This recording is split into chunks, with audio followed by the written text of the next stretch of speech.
Hello दोस्तों, सीखो आसान स्टडी में आपका स्वागत है। आज की इस वीडियो में सीखेंगे फिजिक्स के एक टॉपिक जिनका नाम है मात्रक। यानी कि मात्रक क्या होता है, मात्रक को क्यों बनाया गया, इसकी ज़रूरत क्या पड़ी, इन्हीं सभी के बारे में हम लोग यानी कि मात्रक क्या कहलाता है, किस प्रकार से इसे समझा जा सकता है, क्यों मात्रक को बनाया गया, इस वीडियो में हम लोग केवल मात्रक के बारे में बात करेंगे। तो देखिए, अगर हम लोग मात्रक के बारे में बात करें तो आखिर इसे क्यों बनाया गया। देखिए, प्राचीन काल में लोगों के पास यानी कि प्राचीन काल के जो लोग थे उन लोगों के पास यातायात के लिए कोई साधन नहीं थे। वे पैदल चलते थे तथा अपना सामान अपनी पीठ पर लाद कर ले जाते थे। बाद में मानव ने क्या किया कि अपना सामान अपनी पीठ पर लाद कर ले जाते थे। बाद में मानव यातायात के लिए पशुओं का उपयोग में लाने लगा। यानी कि एक जगह से दूसरे जगह पे जाने के लिए वो लोग पशु का इस्तेमाल करने लगे। उनके बाद जल में यानी कि जल के माध्यम से जब एक स्थान से दूसरे स्थान पर जाते थे तो वो लोग जल मार्गों में जाने के लिए नाव का उपयोग किया, और सड़क पे आने जाने के लिए उन्होंने बस, ट्रक, कार तथा ऐसे कुछ वाहनों का उपयोग किया। तो जब लोग एक स्थान से दूसरे स्थान पर जाते थे तो उनके पास दूरी मापने के लिए यानी कि कोई गया तो एक स्थान से दूसरे स्थान पे किसी भी वाहन के माध्यम से लोग जब पहुंचते थे तो उन लोगों के पास दूरी मापने के लिए कोई व्यवस्था नहीं था जिससे ये पता कर पाए कि वो कितना दूरी चले। कभी कभी कुछ ऐसा भी वस्तु होता है जिसका लंबाई चौड़ाई जानना हम लोग के लिए आवश्यकता बन जाता है, या कोई घर का कमरा का लंबाई चौड़ाई भी मापना पड़ता है। पहले लोग इन सभी का माप अपने पैरों से किया करते थे, अब मान लिया जाए, लेकिन अभी के डेट में इसका उपयोग मात्रक के द्वारा किया जाता है। अब मान लिया जाए कि इस डेस्क का यानी कि ये जो डेस्क है इसका लंबाई मापना है, तो अगर उनके पास मापने की कोई व्यवस्था नहीं है तो वो क्या करेंगे कि गिल्ली डंडा का उपयोग करेंगे, और इस माध्यम से इसका उपयोग यानी कि आप देख सकते हैं कि गिल्ली डंडा का उपयोग किया गया है इस डेस्क का लंबाई मापने के लिए। इसके बाद क्या होगा कि मान लिया जाए कि हम इस गिल्ली डंडा से इस डेस्क का लंबाई मापे, ठीक, और कुछ समय के बाद ये गिल्ली डंडा आपका खो गया। फिर दूसरा कभी मान लीजिए कि जरूरत पड़ा कि ये गिल्ली डंडा के माध्यम से अगर हम पता करें कि इसका लंबाई क्या रहा, तो ये तो अगर आपका गिल्ली डंडा खो जाएगा। अगर दूसरा गिल्ली डंडा लेके आएंगे और इसके माध्यम से अगर हम इसका लंबाई माप करेंगे तो हो सकता है थोड़ा बड़ा हो जाए या हो सकता है थोड़ा सा छोटा हो जाए, ठीक है।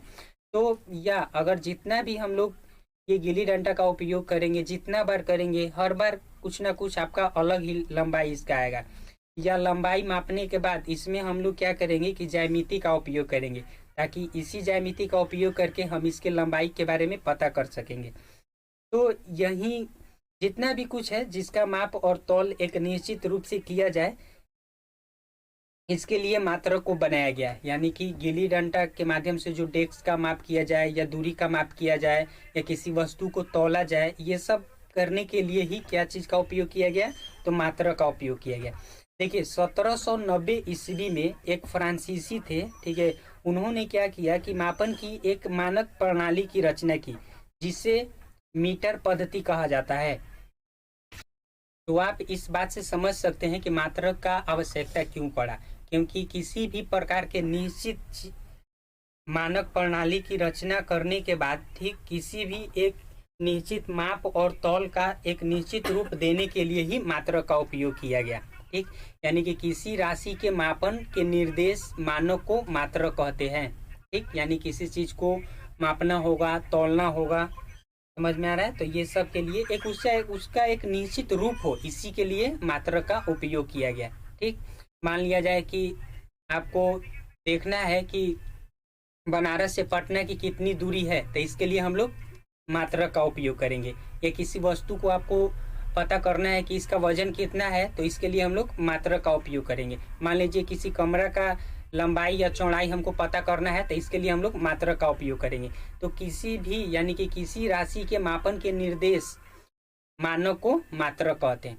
अब देखिए, मात्रक जो होता है ये दो प्रकार का होता है, एक होता है मूल मात्रक और दूसरा जो होता है व्युत्पन्न मात्रक होता है। अब देखिए, मूल मात्रक जो होता है इसका एक निश्चित मान होता है और ये एक स्वतंत्र मात्रक होता है।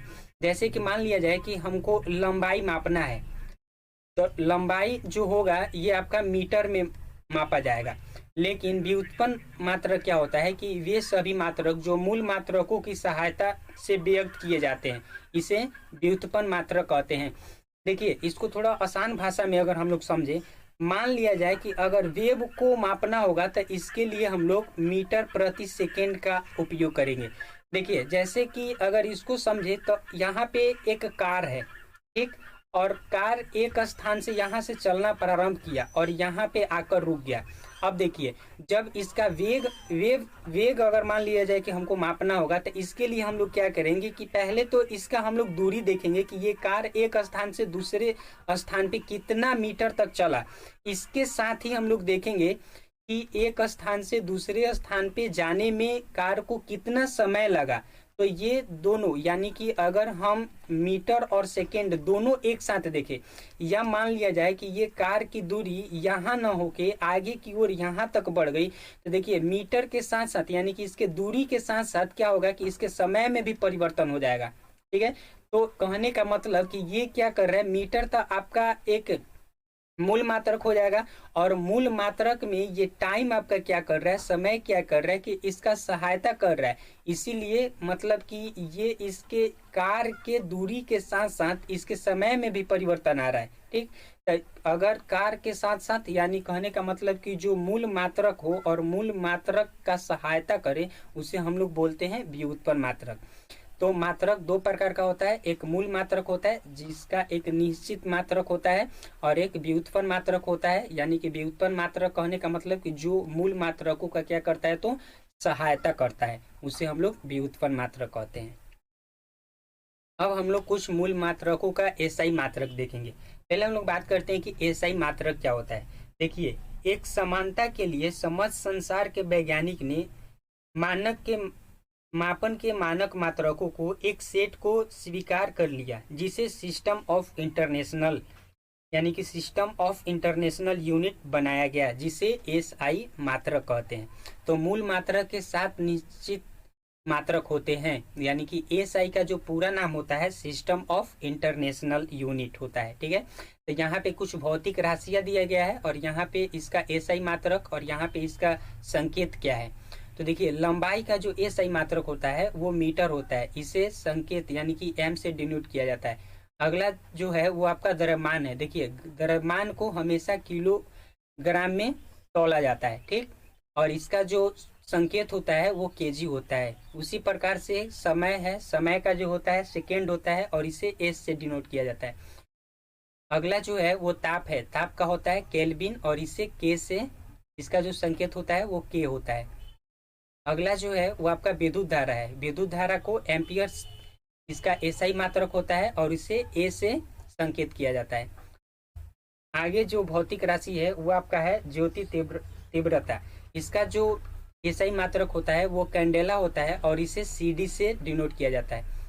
और आगे जो है पदार्थ का परिणाम, इसका जो एसआई मात्रक होता है वो आपका मोल होता है, और इसे मोल से ही डिनोट किया गया। अब देखिए, यहाँ पे कुछ संपूरक मूल मात्रक है, जैसे समतल कोण। ठीक है, इसका जो एसआई मात्रक होता है वो रेडियन होता है, और इसे रेड से डिनोट किया जाता है, यानी कि इसका जो संकेत होता है वो रेड होता है।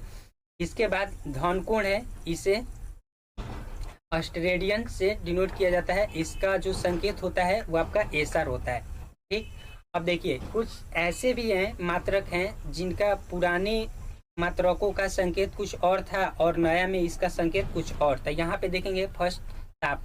देखिए, ताप का जो होता है वो डिग्री सेंटीग्रेड, यानी जिसे सी से डिनोट किया जाता है, और इसे नया में डिग्री सेल्सियस कहा गया।